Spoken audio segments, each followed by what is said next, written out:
인사드리겠습니다. 안녕하세요. 안녕하세요. 네. 날씨가 좀 더워졌죠? 네.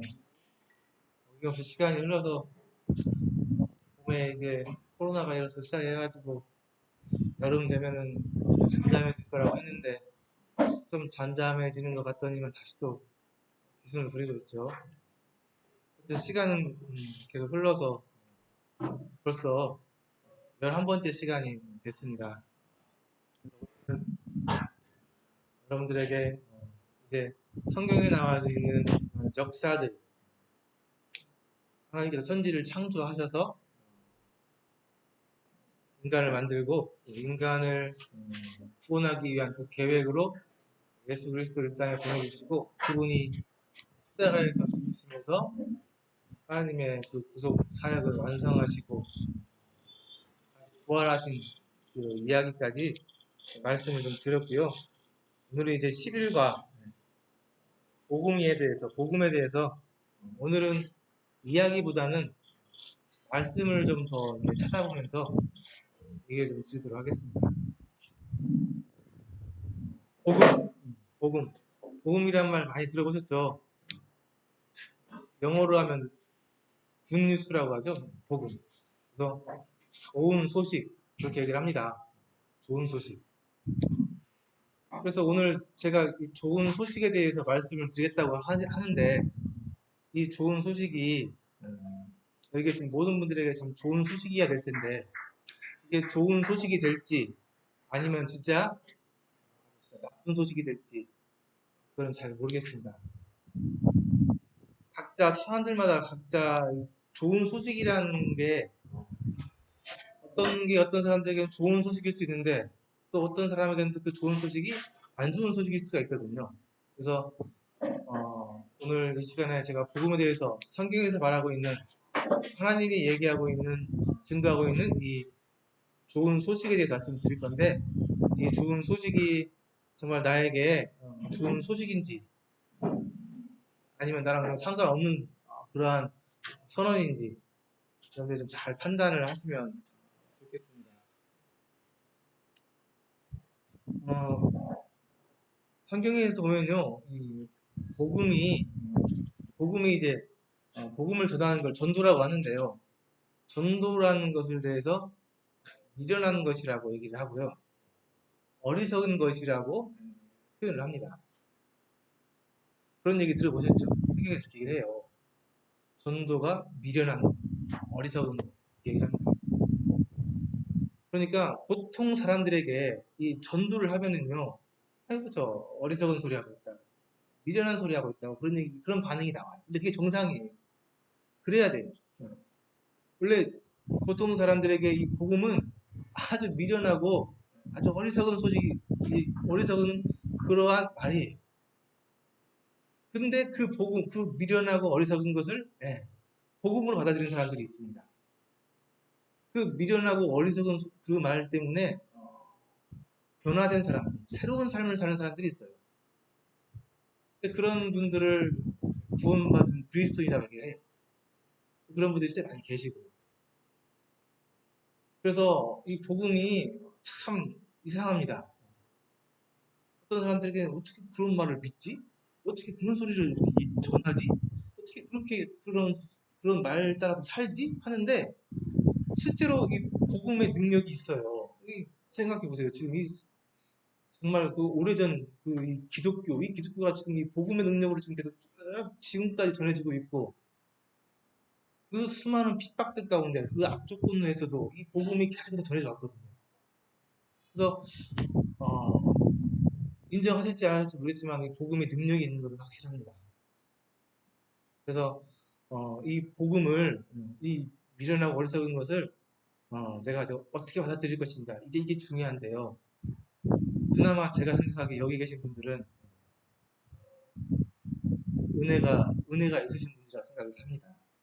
보통 이 복음 전한다, 전도한다 하면요 쳐다도 보지도 않아요. 여기 오지도 않아요. 근데 그나마 지금 이 자리에 계시다는 얘기는 어쨌든 복음을 들어볼 수 있는 기회를 가졌다는 얘기거든요. 그것은 제가 생각하기에 여러분들 어떻게 생각할지 모르겠지만 하나님의 은혜입니다. 하나님의 섭리라고 생각합니다. 그래서 오늘 저는 이 복음을 전할 건데요. 많은 사람들이 이 복음은 어리석은 것이라고 하고 미련한 것이라고 한다. 그러나 이게 정말 나에게는 또 그래야 되는지, 나는 이거 어떻게 받아들여야 될 것인지 좀 잘 생각하시면서 들으면 좋겠습니다.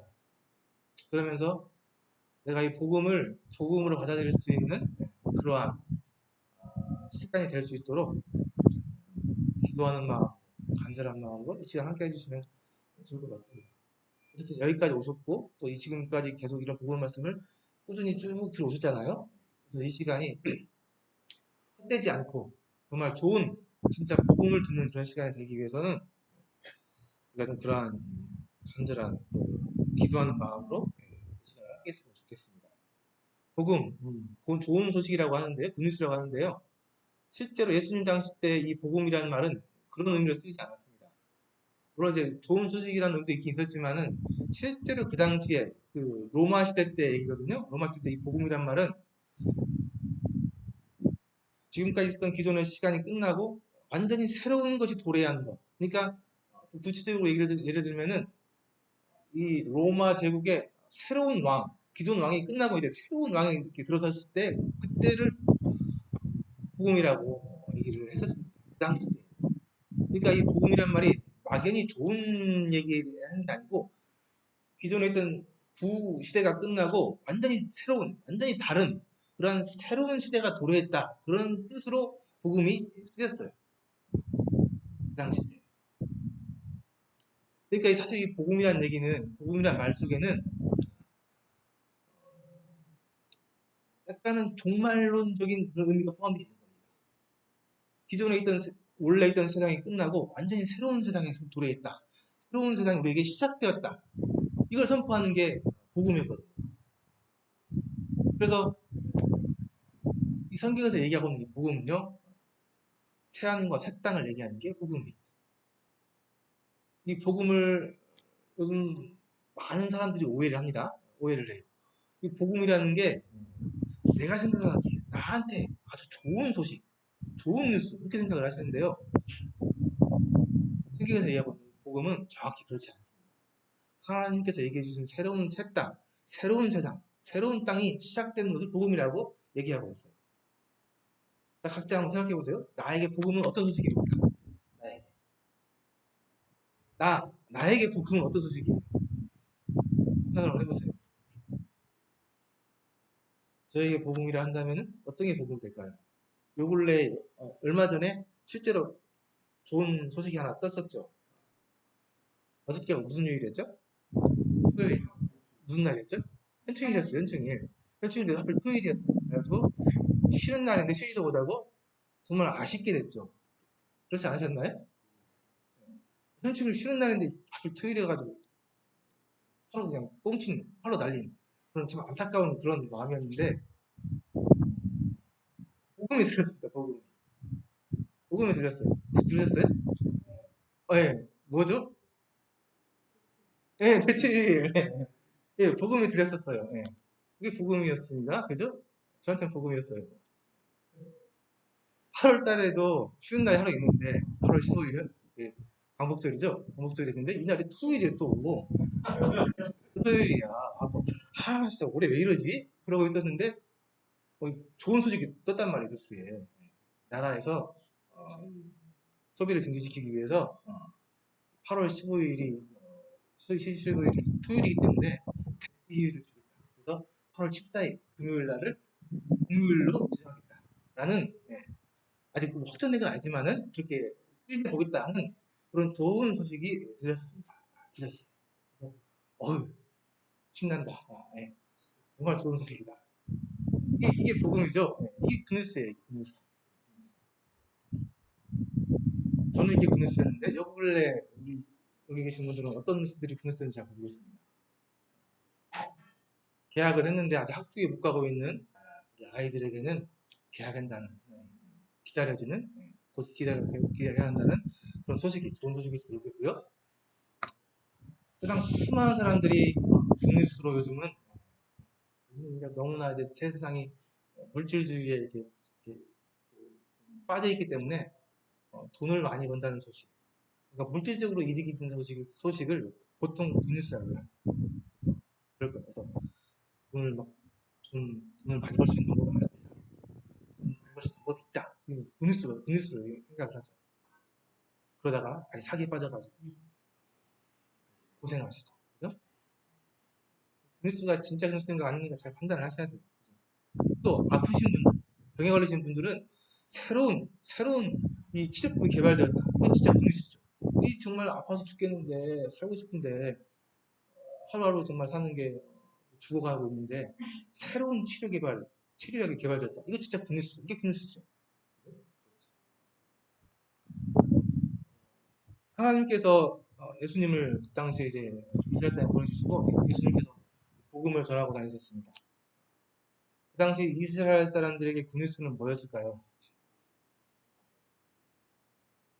일단 그 당시 이스라엘 사람들 너무 가난했습니다. 먹고 사는 게 힘들었어요. 그래서 먹을 걸 준다고 하면 좋아했습니다. 그래서 예수님께서요, 그 오병이어 기억아시죠?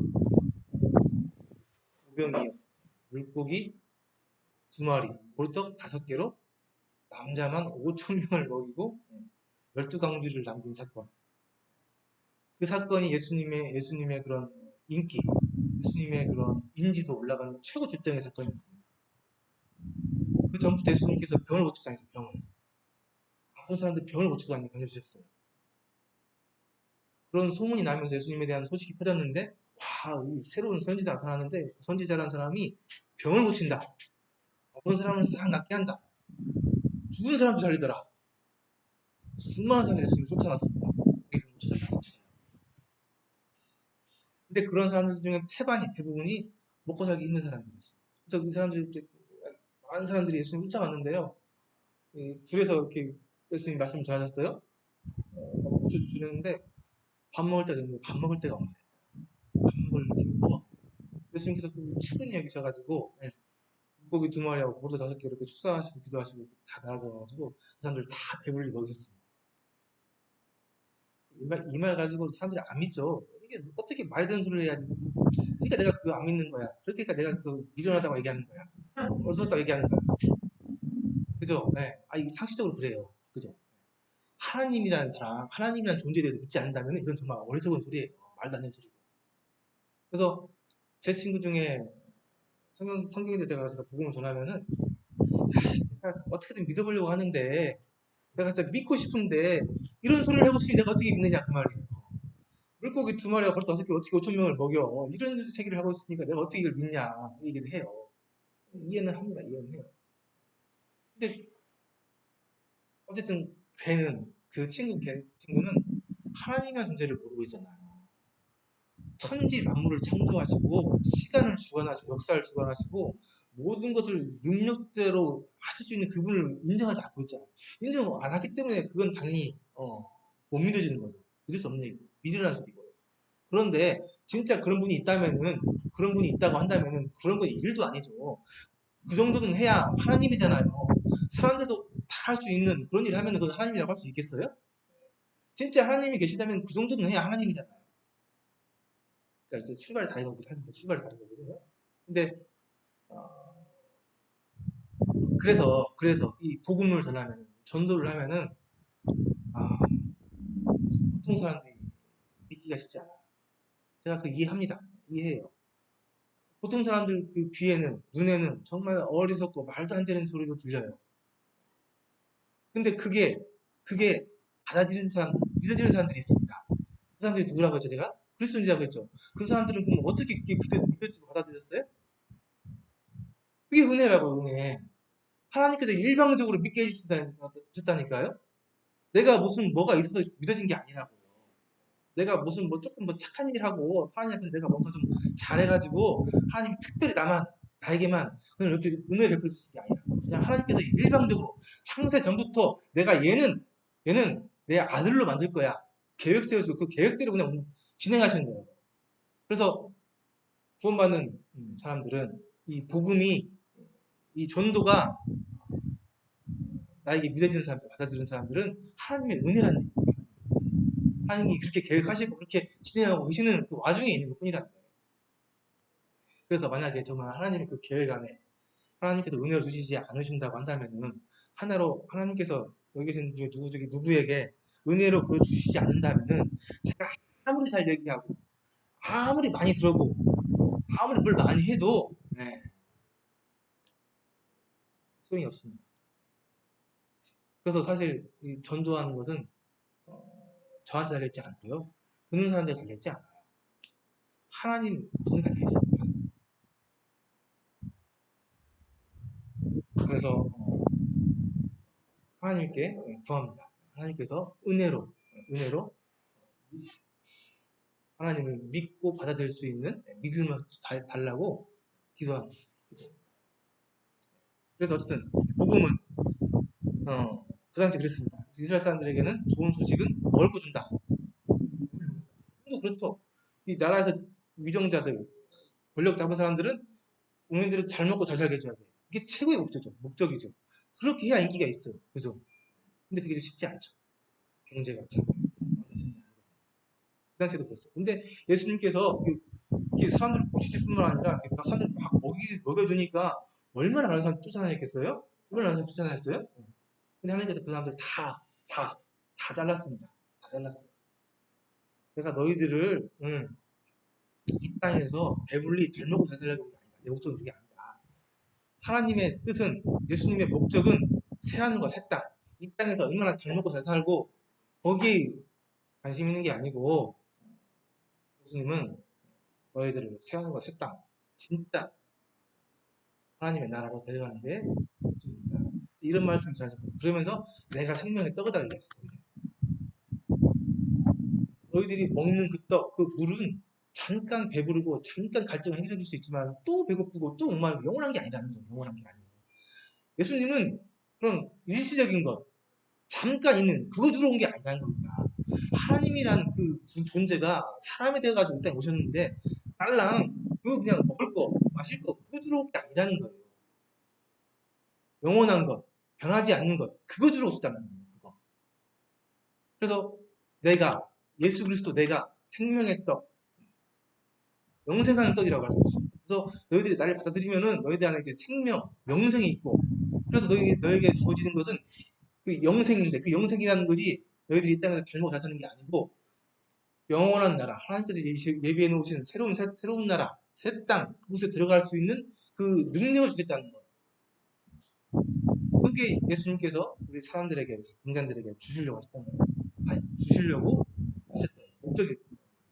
근데 사람들이 그걸 이해하지 못했죠. 받아들이지 못했습니다. 그래서 그 많이 따라다니는 사람들이 다 떨어져 나가고요. 다 떨어져 나갔습니다. 이제 뭐 일시적으로 배불르는 그 떡 주는 게 아니고 이제 영생을 주겠다고 하니까 그걸 이해 못하고 다 떨어져 나가요. 결국 그 사람이 어떻게 했어요? 나중에 배신감을 느끼고 예수님을 십자가에 못 박고요. 죽였습니다. 그 사람들. 그래서 미안한 말씀이지만 혹시 여기 계신 분들 중에서도 복음을 들으러 왔는데 이 복음이 나를 이 땅에서 괜찮게 잘 살 수 있게 또 좋은 것이 나에게 생길 수 있는 뭔가 내가 이득을 얻을 수 있는 뭐 그런 것을 기대하고 그런 걸 기대하고 이 땅에 오셨다면은 이 자리에 오셨다면은 여기서 얘기하고 있는 성경에서 얘기하고 있는 복음은 그런 거 주는 복음이 아니에요. 근데 요즘 참 많은 사람들이 오해하고 있죠. 복음을 받아들여서 구원받으면은 잘 먹고 잘 살고 이 땅에서 잘 되고 높은 지위에 올라가고 돈도 잘 벌고 사업도 잘 되고 물론 그렇게 생각하는 것도 잘못이지만 그렇게 속이는 거짓 교사들이 거짓 목자들이 실제로 많이 있어요. 많아요. 안타까운 현실이죠. 네. 근데 그런 기복주의적인 이 땅에서 그런 기복적인 그러한 이런 사상, 이런 그런 가르침은 성경에서 말씀하고는 완전히 이외됩니다. 달라요. 그건 성경에서 가르치고 있는 게 아니에요. 그건 그냥 잘못 가르치고 속이는 거예요. 그래서 여러분들이 그런 거에 혹하지 않았으면 좋겠습니다. 예수님께서는 그런 얘기 하지 않으셨어요.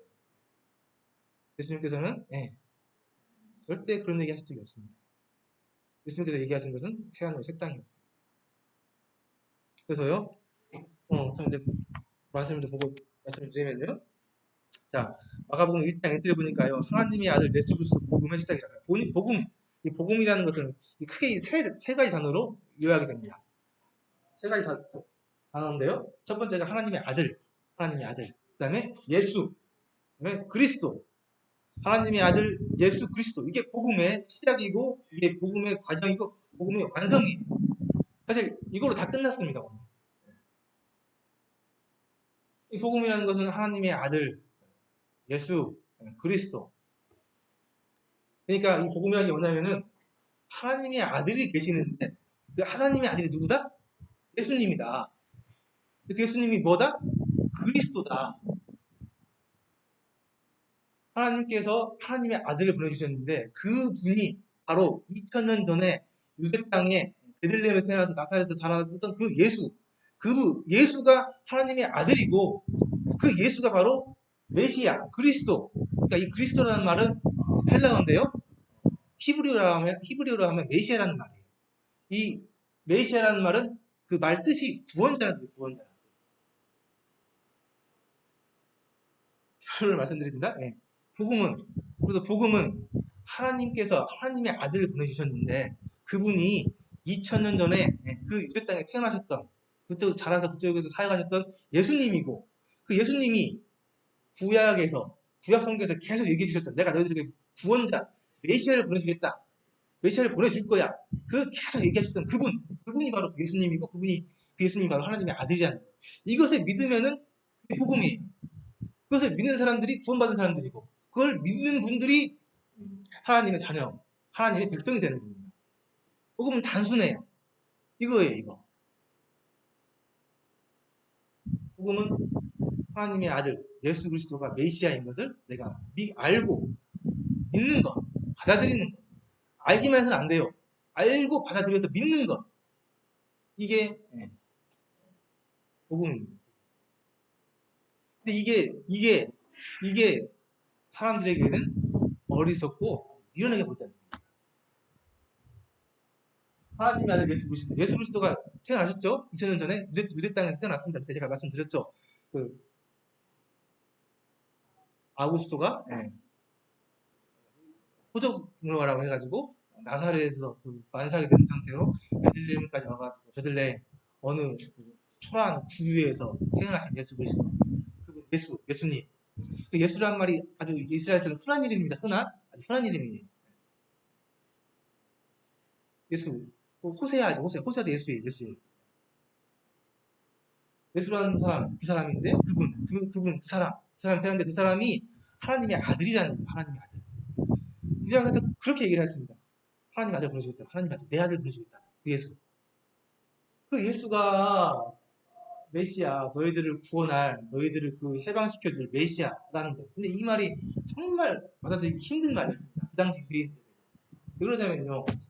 예수님이 베들레헴에서 태어나서 나사렛에서 자란 걸 알아요. 사람들이 알아요.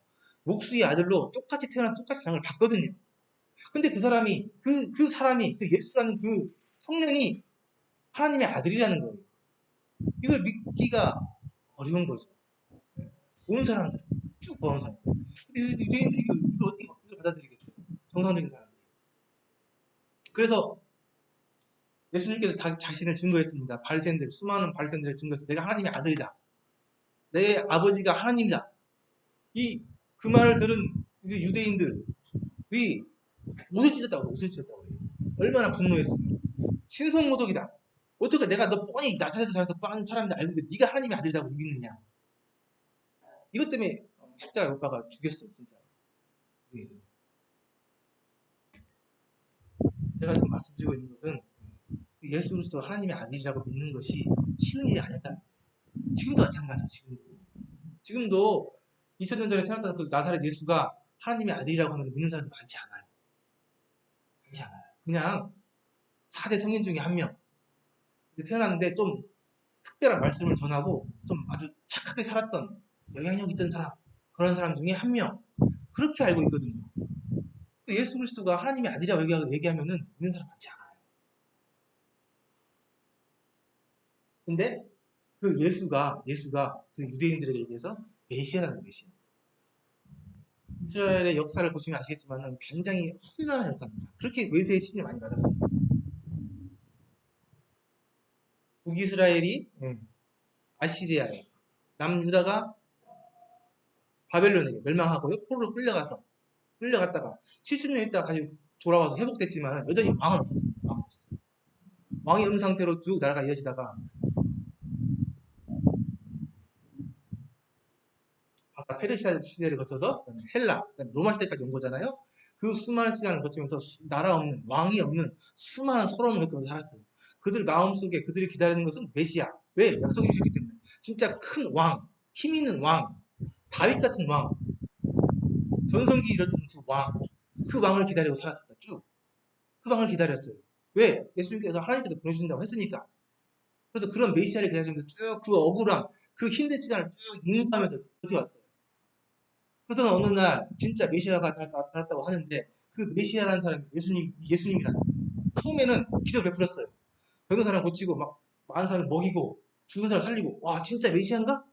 기대감이 올라갔습니다. 근데 그 메시아가 갑자기 나는 이 나라 나는 이 땅 관심 없다. 내가 은하는 것은 세상하겠다.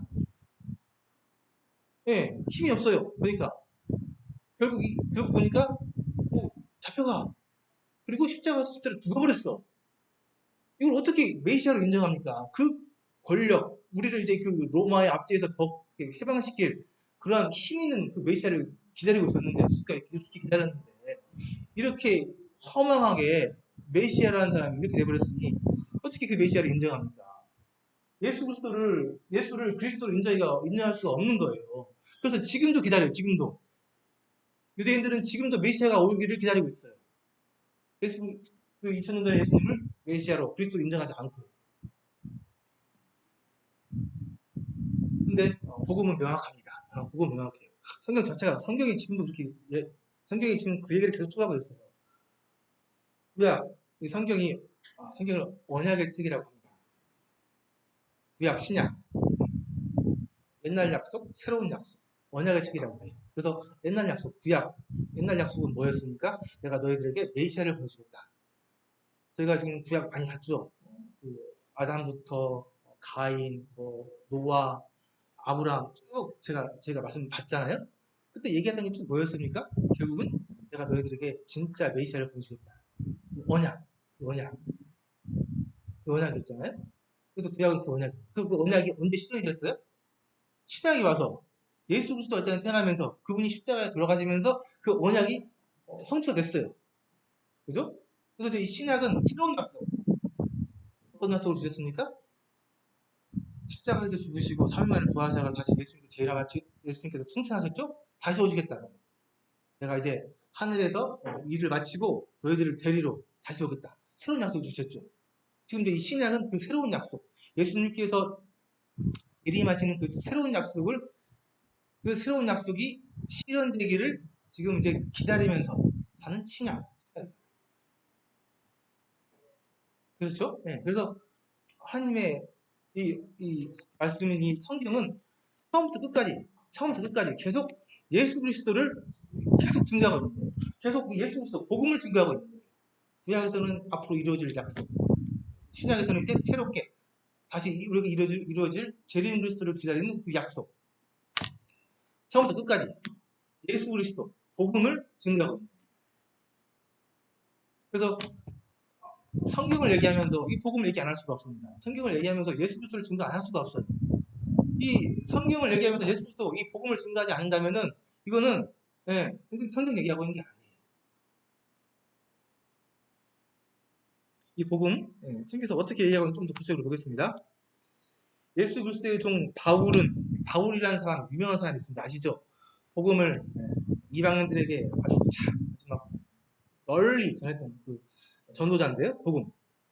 이 바울은 사도로 부르심을 받아 하나님의 복음을 위하여 택정함을 입었으니 이 복음은 하나님이 선지자들을 통하여 그의 아들에 관하여 성경이 미리 약속하신 것이라.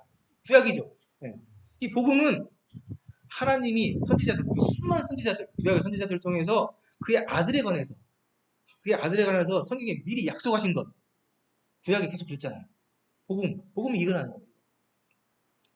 자, 또 그의 아들에 관하여 말하면은 육신으로는 다행히 혈통에서 나셨고 성결의 영으로는 죽은 자들 가운데서 부활하사 능력으로 하나님의 아들로 선포된 하나님의 아들, 곧 우리 주 예수 그리스도, 주 예수 메시아.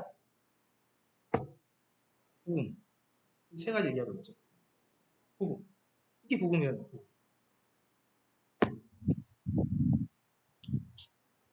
복음 어렵지 않죠? 네, 아주 간단하죠. 성경 이 자체가 정말 이 방대한 책이 이 예수 그리스도 증거하고 있는 거예요. 예수 그리스도. 복음을 증거하고 있는 거예요. 근데 성경을 아무리 많이 듣고 아무리 공부하고 아무리 찾아서 배우는데 이 복음을 모르고 있으면 아무 소용 없는 거예요. 책마다 이 책이 쓰여진 목적이 있거든요. 우리 교과서 도덕책 배우잖아요.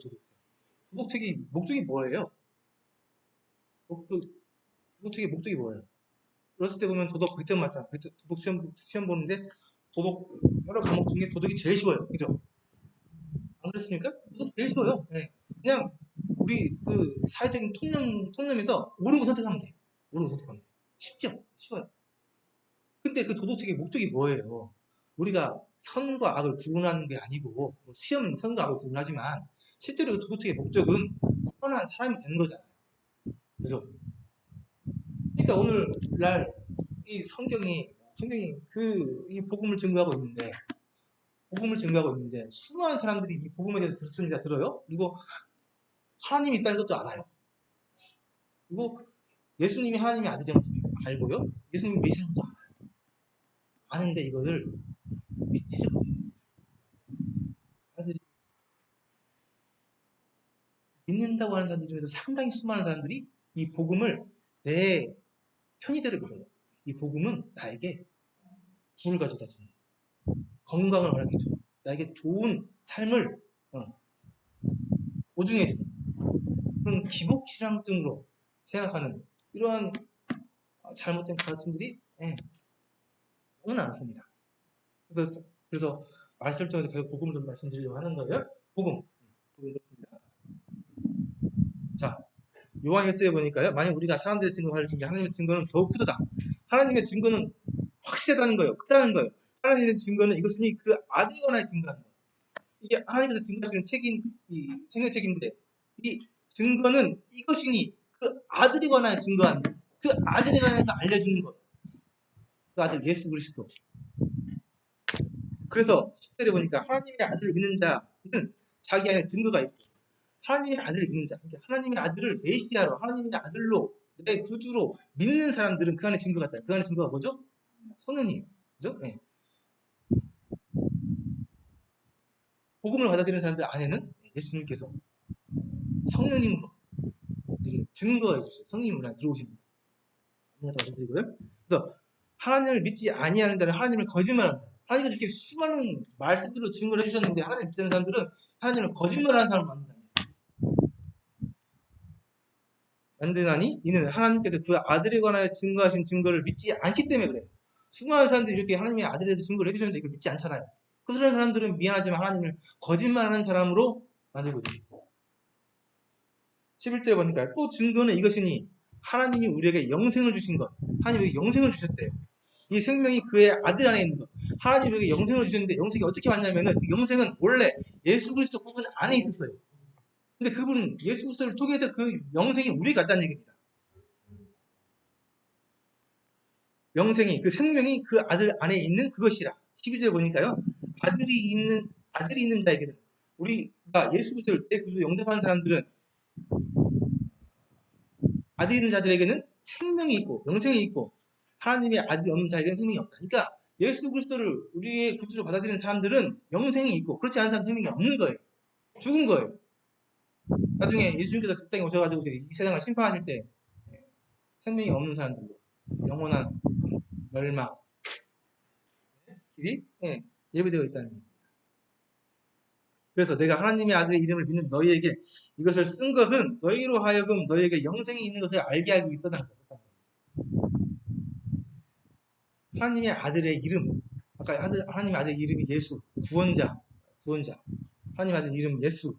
예수님의 이름이 저희 죄에서 구원할 자. 좀 이따 얘기할 텐데요. 그러니까 하나님의 아들 예수님의 이름을 믿는 너희 마음에는, 너희 안에는 영생이 있는 것을 알게 하기 위해서 이름을 썼다. 그래서 하나님의 아들, 그분의 이름이 뭐냐? 영생부터 하자면, 영생부터 말씀드리면, 요한복음에 보니까 영생은 곧 유일하신 참 하나님과 구해버리신 자 아들 예수 그리스도를 아는 것이라고 알고 있습니다. 영생이라는 것이 이게 생명이 있다는 건데요. 영생이 딱 얘기합니다. 유일하신 참 하나님. 세상에는 많은 신들이 있는 것 같은데 진짜 참 하나님, 유일한 하나님, 하나님 그분을 알고 그가 보내신 자, 그분이 보내주신 자, 그 아들 예수 그리스도를 아는 것. 그러니까 예수 그리스도 또 얘기하고 있죠. 예, 그분이 예수 그리스도인 것을 믿는 사람들, 아는 사람들은 그분을 믿는 사람들이 영생이 있다는 거죠.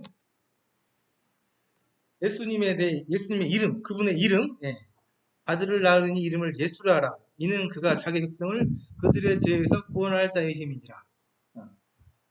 사람마다 이름이 있고 이름의 뜻이 있는데 예수님의 이름의 뜻은 예수님께서 하나님의 아들 그 메시아 예수 그리스도께서 자기 백성들, 하나님께서 계획하시고 선택하신 그분의 백성들을 그들이 죄를 지었고 그들이 죽게 되었는데 그들의 죄에서 그들을 구원할 자, 그게 예수 그리스도 예수님의 이름의 뜻이라는 겁니다.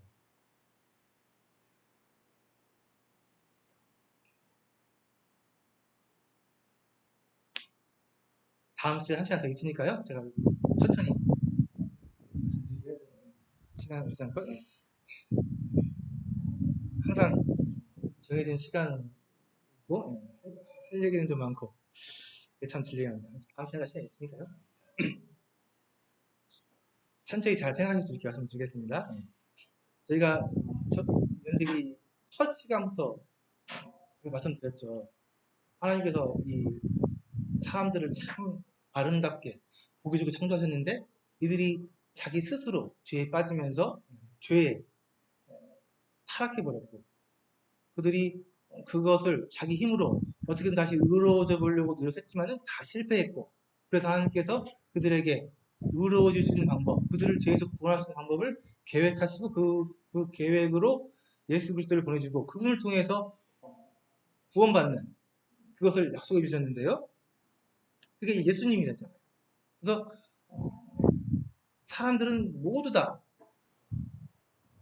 죄를 짓게 되었고 죄 가운데 있고 죄가 있기 때문에 죽을 수밖에 없고 이 죄를 해결하기 전까지는 죽을 수밖에 없는 정말 위기 상황이 있는 거죠. 그래서 그러니까 그럼 그 죄가 뭐냐? 성경에 이렇게 나와 있습니다. 내 백성이 두 가지 악을 행했는데 악이라고 합니다. 죄라는 걸 행했는데 첫 번째가 뭐냐면 그들이 생수의 근원된 나를 버리는 것. 이게 한 가지고요. 두 번째는 스스로 웅덩이를 판 것인데 그 웅덩이는 물을 가두지 못할 터진 웅덩이였다는 거예요.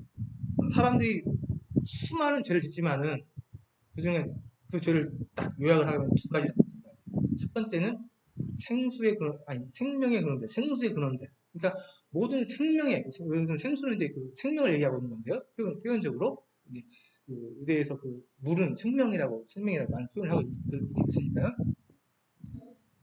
생수의 그런 것, 생명의 그런 건 나를 버리는 것.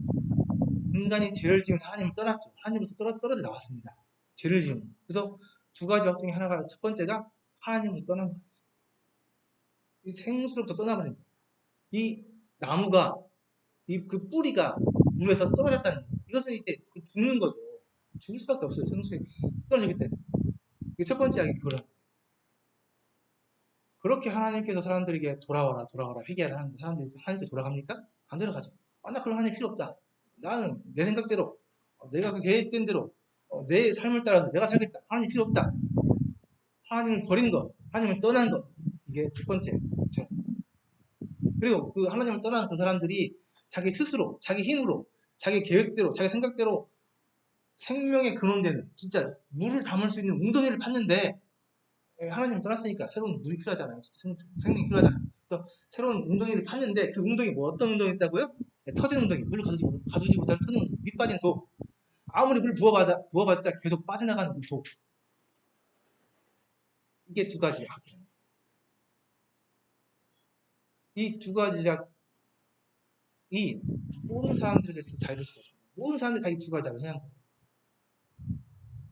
그래서 이게 악을 한다면은 이 말씀만 보더라도 사람이 다시 생명을 얻는 방법은 뭐겠습니까? 네, 다시 하나님께 돌아가야 되고 떨어졌던 거 다시 회복시키기 위해서 하나님께 돌아가고 하나님께 돌아가서 하나님께서 제시해 주시는 방법 내가 스스로 응답하는 게 아니고 하나님께서 주시는 새로운 완벽한 그 방법대로 내 생수를 저장하는 거 이게 사는 방법 아니겠어요?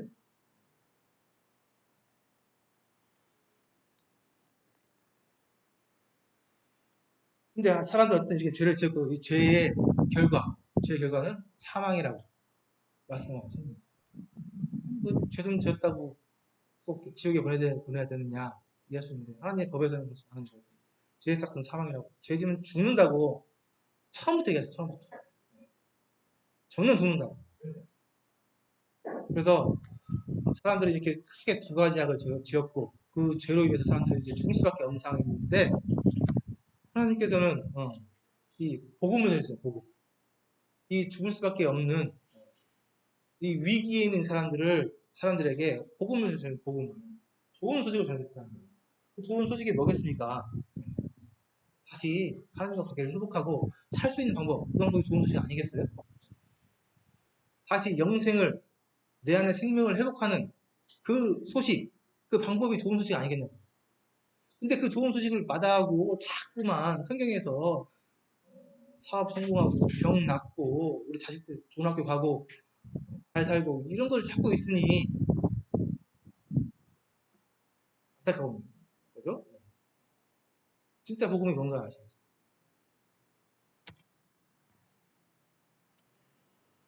그래서 예수님께서 하나님께서 복음, 예수 그리스도를 우리에게 주셨습니다. 그분이 하신 일이 뭐예요? 세상 죄를 지고 하나님이 그분이 왜 십자가에 들어가셨어요? 그분은 세상에 있는 수많은 사람들의 죄를 치부해야 하기 때문에 해결해야 하기 때문에 제가 그 성막 얘기할 때 얘기했죠. 성막에서 죄를 해결하는 방법. 그 죄 없는 어린 양 동물을 가져와서 그 사람에 있는 죄를 그 양으로 옮기고 대신 그 양을 죽여서 죄를 해결하는 방법. 죄를 해결하는 방법. 그 방법을 최종적으로 하나님께서 예수 그리스도를 통해서 하셨잖아요. 십자가 위에서. 그래서 봐라. 저 예수 그리스도가 누구냐? 하나님의 어린 양. 세상의 모든 죄를 가져간 하나님의 어린 양이다. 그분이 실제로 이제 십자가에 돌아가시면서 그 모든 죄를 다 해결하지 않았느냐? 그분이 예수 그리스도다. 그분이 하나님의 아들이고 메시아다. 그것을 선포하고 전해주는 게 전도고 그게 복음이라는 겁니다.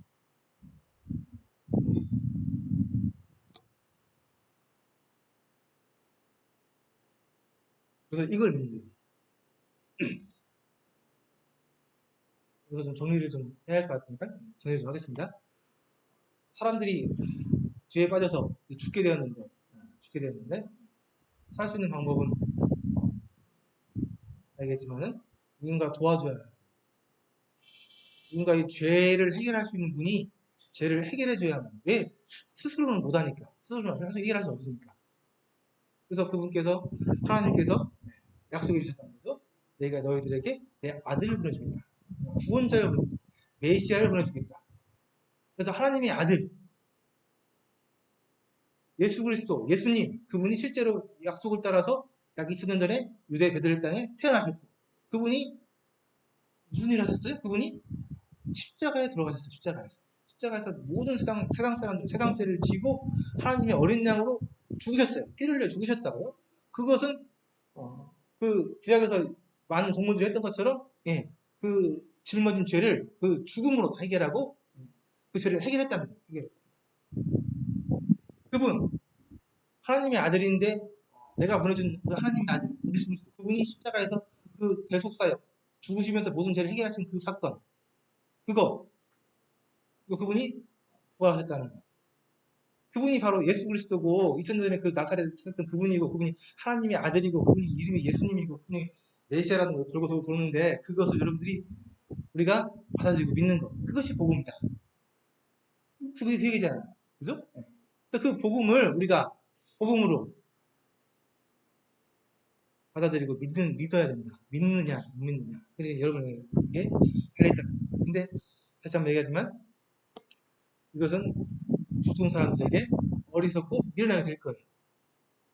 그러나 하나님이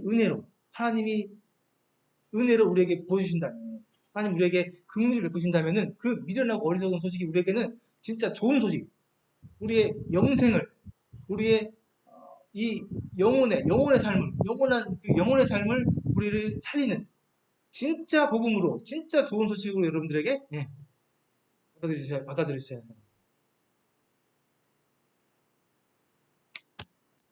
까지만 보고 있습니다. 에베소서에 나와 있는 말씀인데요. 사도 바울, 아까 그 바울 형제님께서 에베소서에 있는 많은 사람들을 위해서 기도하신 내용입니다. 무슨 내용을 기도하시냐면요. 내가 기도할 때에 기억하면 너희로 말미암아 감사하게 그치지 아니하고 우리 주 예수 그리스도의 하나님 영광의 아버지께서 지혜와 계시의 영을 너에게 주사 하나님을 알게 하시고 영광의 아버지께서 우리 주 예수 그리스도의 아버지 하나님 그분이 지혜와 계시의 영을 너희에게 주셔가지고 너희들이 하나님을 알게 하시고 이걸 기도했어요. 이걸 사도 바울 교수님께서 너희의 눈이 밝아서 그래서 하나님께서 우리를 부르시는 소망이 무엇인지 또 그 안에서 우리에게 주신 하나님께서 주신 그 풍성한 영생의 그 풍성한 영광의 풍성함이 무엇인지 또 그 힘이 위력이 어떠한지 이것이 너희들에게 알게 되기를 구한다. 이것을 너희들이 정말 알기를 원한다. 이게 지금 여러분들 이곳에 초대해서 이 말씀, 이 복음을 전하는 저희들의 우리 기도입니다. 우리 이걸 기도하고 있어요. 하나님께서 제발 여러분들의 마음눈을 밝혀서 지혜와 계시의 영을 여러분들에게 주어서 여러분들이 이 복음으로 받아들이고 믿을 수 있게 되기를 기도하고 있습니다.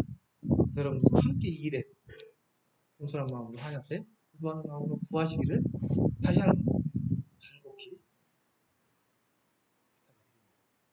그래서 여기 있는 모든 분들이 진짜 좋은 이 소식을 이 좋은 소식을 진짜 좋은 소식으로 여러분들이 받아들일 수 있기를.